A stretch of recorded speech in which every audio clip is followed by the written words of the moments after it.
Exactly. The idea that the single most important document of an entire civilization, the one key we have to understanding the daily lives, the thoughts, the very words of millions of people across 1,000 years, could just end up as kindling. Yeah.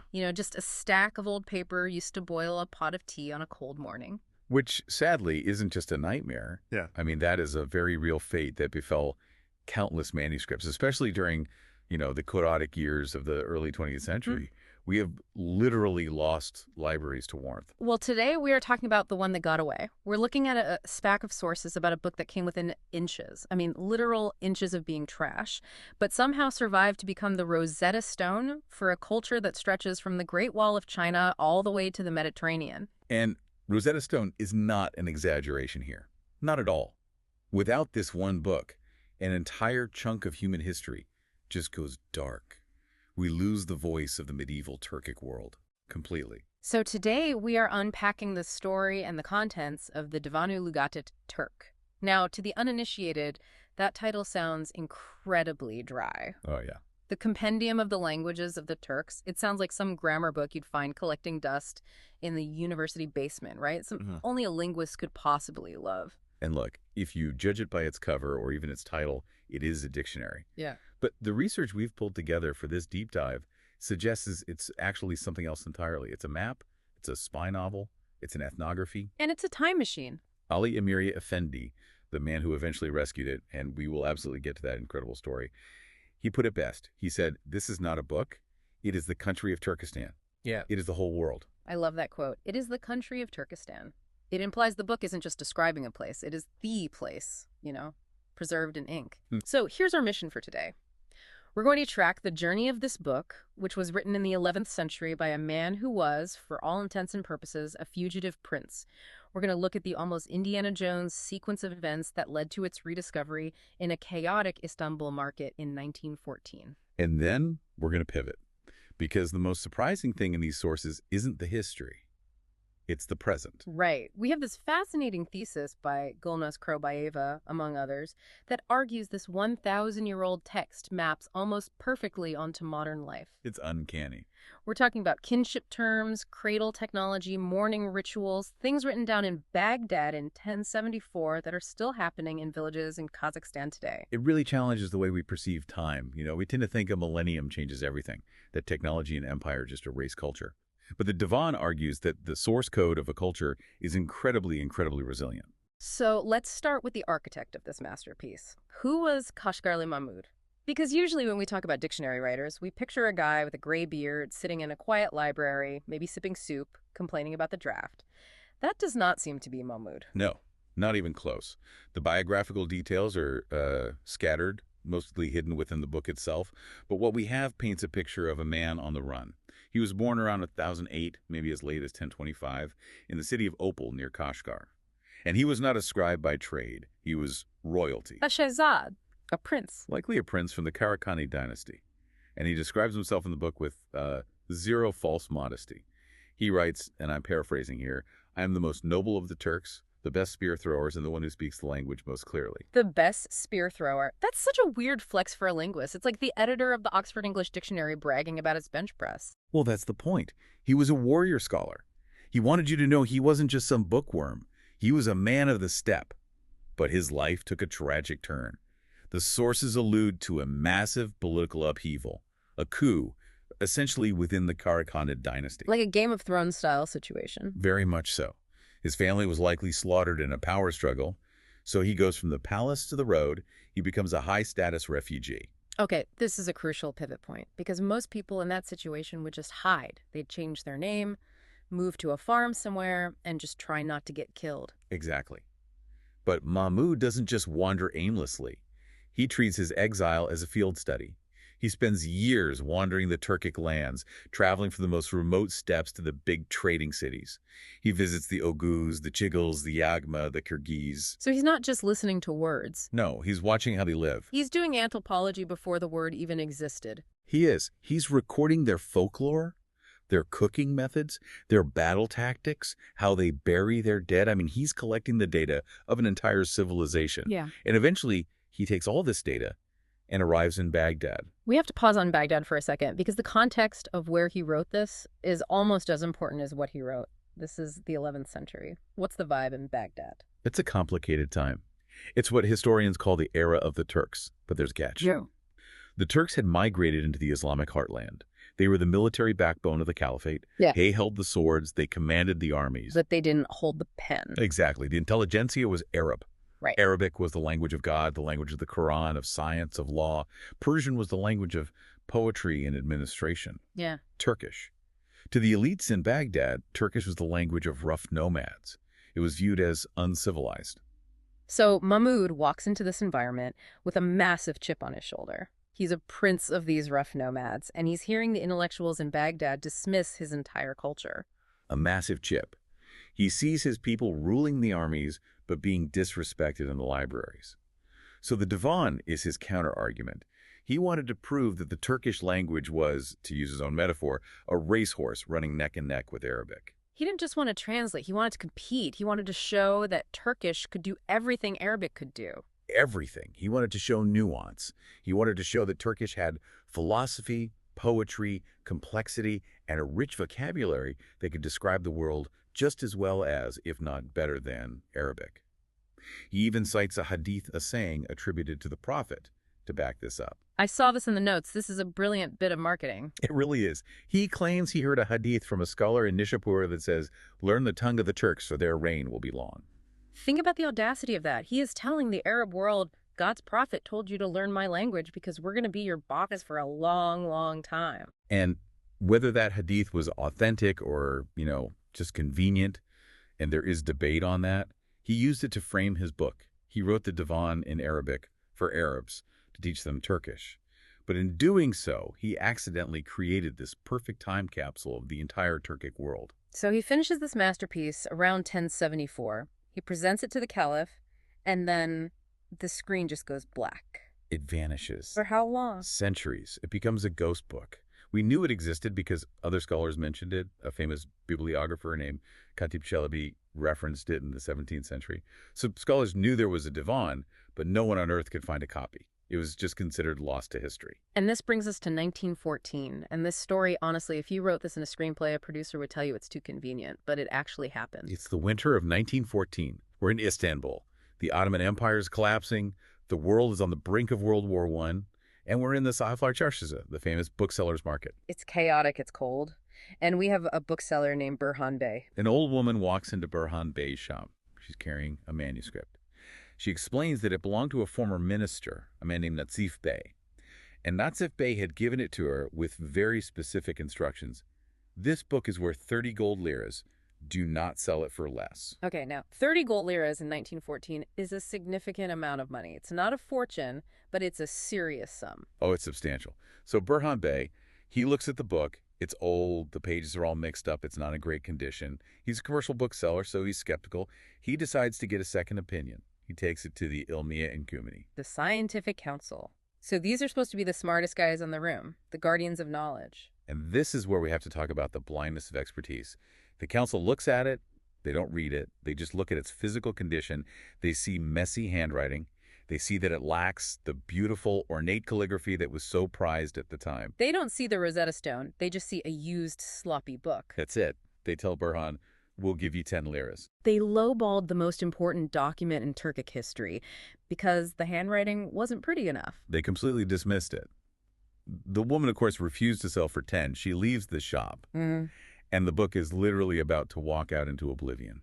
I mean, if she takes it home, it likely ends up in the stove to boil water. And then enter Ali Amiri Effendi. Ali Amiri. He is a legend in the world of bibliophiles. A man who lived for books, no wife, no children, only manuscripts. He just happened to be in Burhan Bey's shop right after this happened. And Burhan Bey probably starts complaining to him, right? Can you believe this old lady wanted 30 liras for that piece of trash? Exactly that. He tells Ali Amiri about the book. "I have this manuscript. The owner wants 30, but the council only offered 10.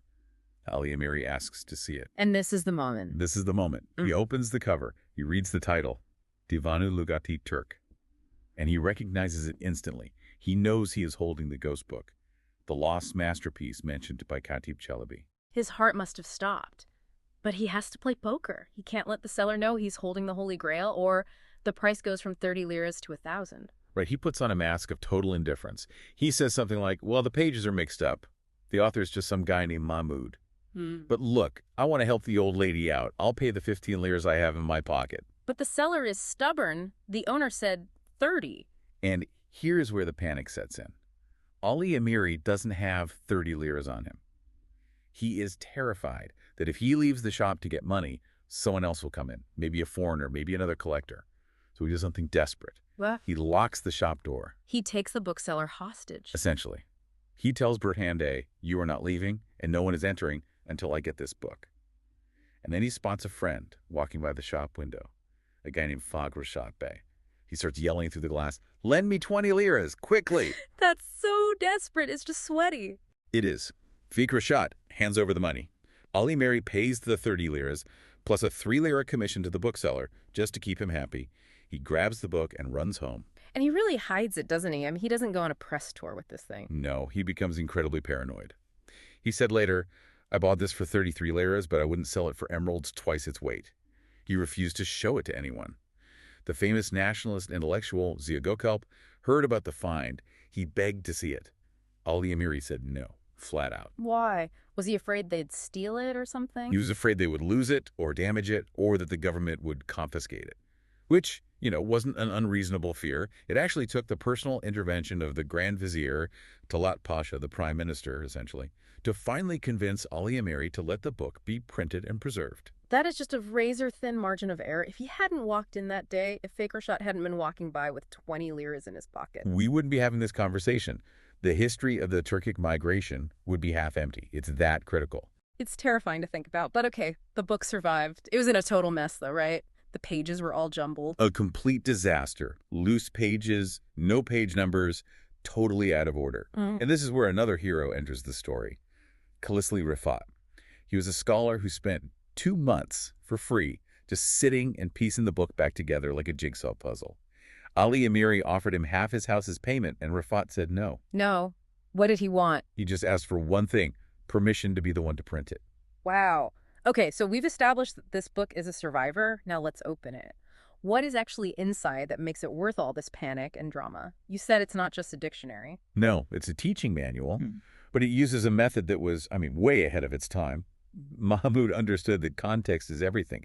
If I just give you a list of words, horse, sword, tent, you'll forget them in an hour. Right, rote memorization is terrible. It doesn't stick. So Mahmoud used what he called Sai proverbs, poetry and legends, to anchor the words in the student's mind.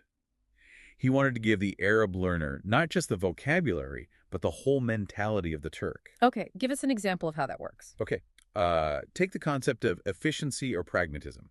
Instead of just defining a word for effort, he gives a proverb. Blowing on embers is better than blowing on ash.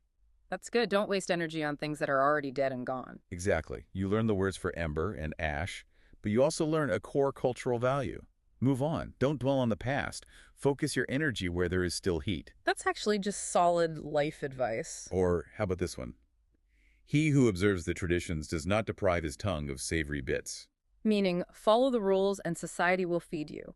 It's about social compliance. It's social conditioning, wrapped inside a grammar lesson. Yeah. And used poetry. He called them kosuk. He included verses about war, about the coming of spring, about hunting. He recorded legends to explain why things are the way they are. For instance, he explains the whole 12-year animal calendar by telling the origin story of how the animals raced across a river to get a year named after them. So you're not just learning the word for tiger or mouse, you're learning the mythology behind it. Precisely. And we have to talk about the map. Yes, the map. There's a map in the back of the book. It is the first known map of the Turkic world. Yeah. But when you look at it, the visual in the notes, it looks wrong to our modern eyes. It's circular, right? It is. But the orientation is what's so fascinating. In medieval Islamic maps, the center of the world was almost always Mecca, or sometimes Jerusalem. It was a theological geography. So where does Mahmud put the center of his world? Belasagun and Kashgar, the heart of the Turkic steppe. He literally recenters the entire world around his own people. He is making a massive geopolitical statement with just ink and paper. We are the center. And I noticed something on the edge of the map way out past the Great Wall of China. Yes. He includes an island that he calls Jabarka. Which is? Scholars were almost certain this is Japan. This makes it the first map in history, long before any European maps, to include Japan. The Turks clearly knew about it through the Silk Road trade routes. That is incredible. So he's mapping the world from Japan to Europe, all centered on the steppe. But let's get to the core of today's deep dive. We promised we'd connect this 1,000-year-old text to the present day. Right, the living history. You brought up that thesis by Gulnaz Krabayeva that compares the divan to modern Kazakh society. And this is where I just got goosebumps, because we are not talking about vague similarities here. We are talking about exact one-to-one matches. Let's start with kinship, family structure. Okay, so in the West, we tend to have these really broad terms. Brother, sister-in-law. Right. And in English, sister-in-law could be your brother's wife or it could be your wife's sister. It's functional, but it's not specific at all. On the steppe, specificity was survival. Your rank determined your duty. You needed to know exactly where you stood in relation to everyone else in the yurt. So how does the divan break it down? Well, Mahmud lists the word balduz. This specifically means wife's younger sister, not older, only younger. And in modern Kazakh, this word exists exactly as is, but it's not just a label. It carries a social license with it. There's a saying you found about this, right? Boldiz is sweeter than honey. Boldiz is sweeter than honey. It implies a permissive, joking relationship. A man is allowed to banter, to tease, and be affectionate with his wife's younger sister in a way he absolutely cannot be with her older sister. That social dynamic, that specific permission, has been preserved in a single word for 1,000 years. It's wild that a specific type of flirting has a 1,000-year history, and it's the same with brothers, right? You can't just say, hey, bro. Never.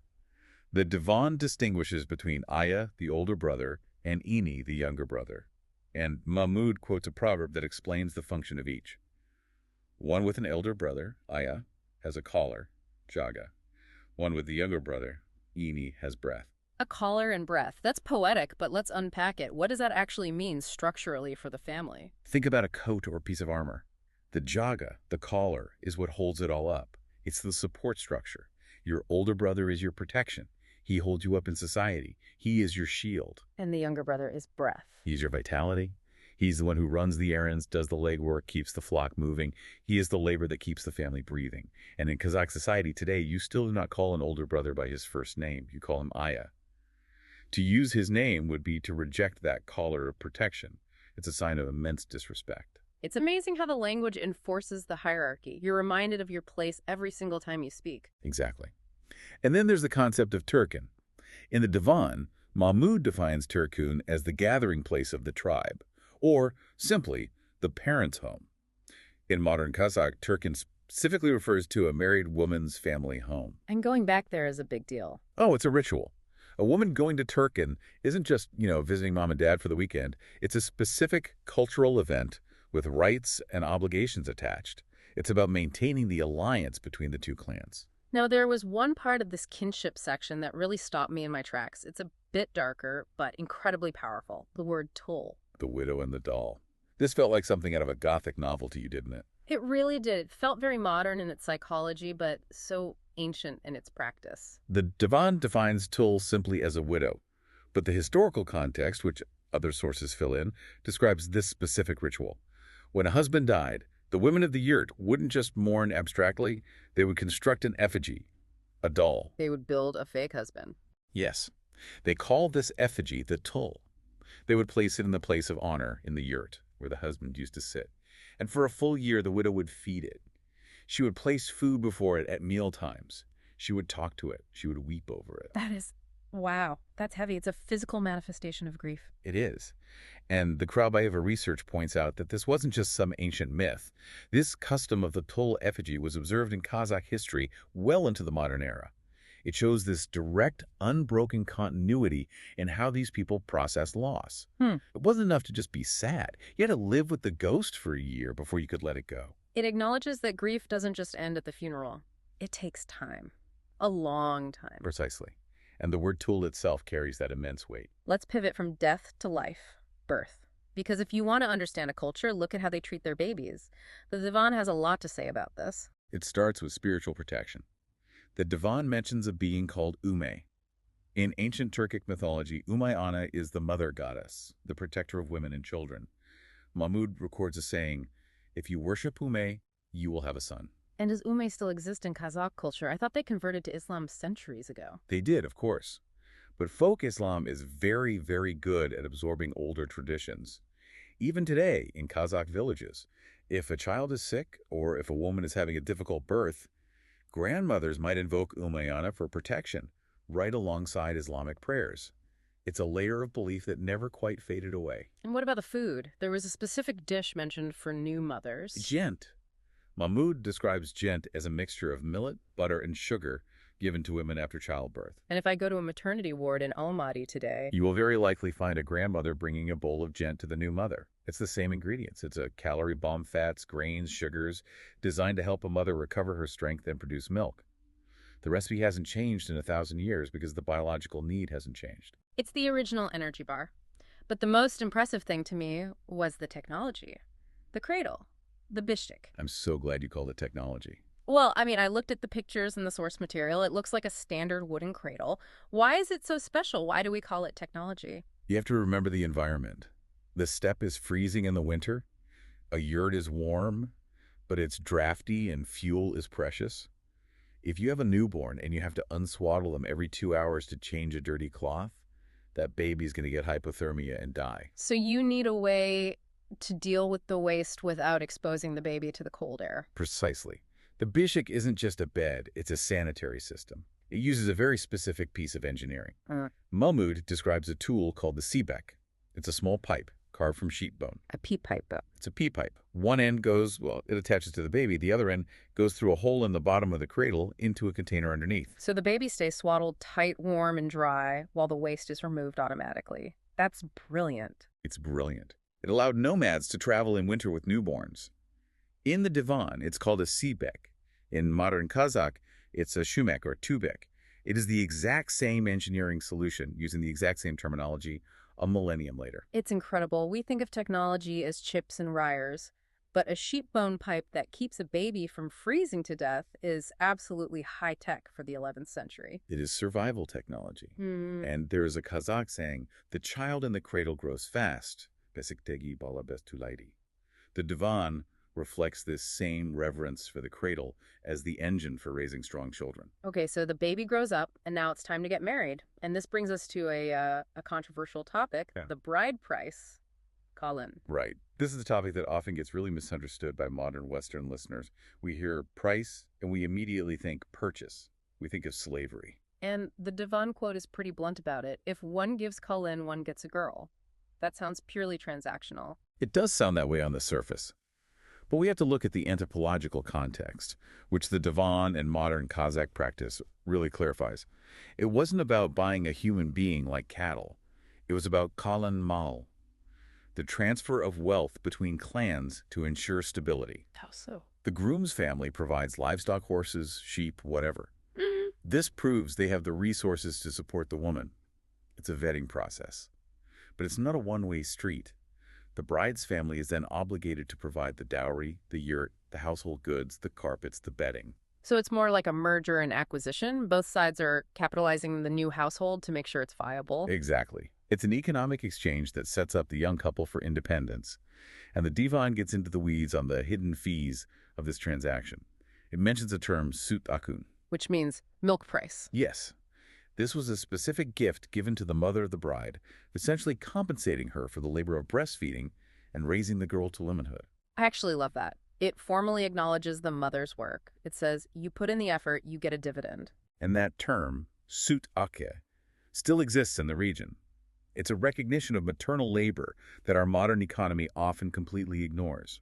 And there's a term for just seeing the bride, right? Yes, karunts in the divan. It's a gift given just to see the bride's face for the first time. In Kazakh, it's karamdik.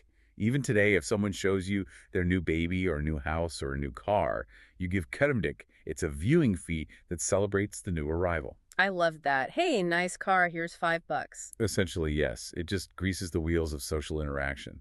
It acknowledges that looking at something beautiful or new requires a gesture of appreciation from the viewer. We cannot talk about the step without talking about the engine of all this. The horse. The Divan calls it the wing of the Turk. The terminology here is just exhaustive. In English, we might say horse, mare, foal, maybe stallion. Mahmud has a dictionary within the dictionary just for horses. Ager for stallion, Kisra for mare, Tay for colt. He differentiates by color, by age, by gait. And by taste. Because they didn't just ride them. They ate them. And more importantly, they drank them. This brings us to the kumans. Fermented mare's milk, the champagne of the steppe. The Divan is very specific about kumaz. It notes that it can get sour, Kurlandi. But more importantly, it links the drink to masculinity and readiness for action. There's a phrase, he who has a kasuk is a kasuklu heir. Okay, translate that for us. A kasuk is a leather bag for holding kumaz. The phrase means essentially a man with his kumaz bag is a prepared man. It implies that if you have your hydration and your nutrition on your belt, you are ready for war, ready for the hunt. You are a civilized man of the steppe. It's the 11th century version of the everyday carry, or the water bottle cult. I have my hydration, therefore I am unstoppable. And it leads to the hospitality culture. The Divan describes a feast called Kensliyu. This is fascinating. The Khan would set up this massive feast, but the goal wasn't just to eat. The goal was looting. Looting his own table. Yes. The guests were expected to eat their fill, but then to grab the gold plates, the silverware, the cups, and just take them home. That's a serious flex. I am so rich you can rob me blind and I won't even notice. It's called a potlatch in anthropology.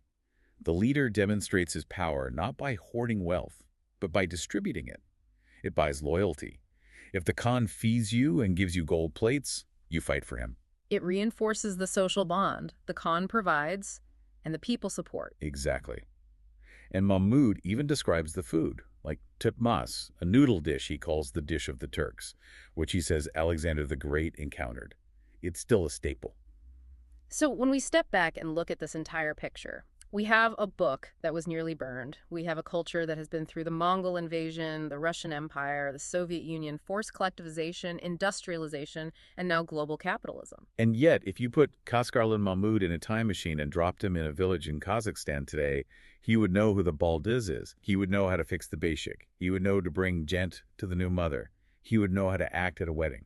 The hardware has changed. They have iPhones and Toyotas now, but the software. The software is identical. The Divan proves that culture is stickier than empires. It proves that despite 1,000 years of pressure to change, to assimilate, to become modern or Russian or Arab, the core identity held firm. It really makes you think about Ali Amiri Effendi locking that door. He wasn't just saving a book. He was saving the memory of a civilization. Without him, the Turks might still do these things, but they wouldn't know why. They wouldn't have the proof that they've been doing them for 1,000 years. They would have lost their collective memory. It's incredible. Kaskarlan Mahmud wrote this book to teach Arabs about the Turks. But today, it seems like its real purpose is to teach Turks about themselves. That is the ultimate irony, and I think the ultimate victory of the book. It preserved the self-knowledge of a civilization against all odds. So here's a thought for you to take with you today. Kaskarlan Mahmud looked around his world, his yurts, his horses, his proverbs, and said, "This is important. I need to write this down so people understand us." He captured the essence of his world in a book. If you had to write a divan for your own culture today, a manual to explain your world to someone 1,000 years in the future, what 3 words or customs would simply Hayfi to be in it? What is the basic or the gent of your life? That is a heavy question. I'm going to be thinking about that for a while. That's why we're the Deep Dive. Thanks for listening, everyone. Vive!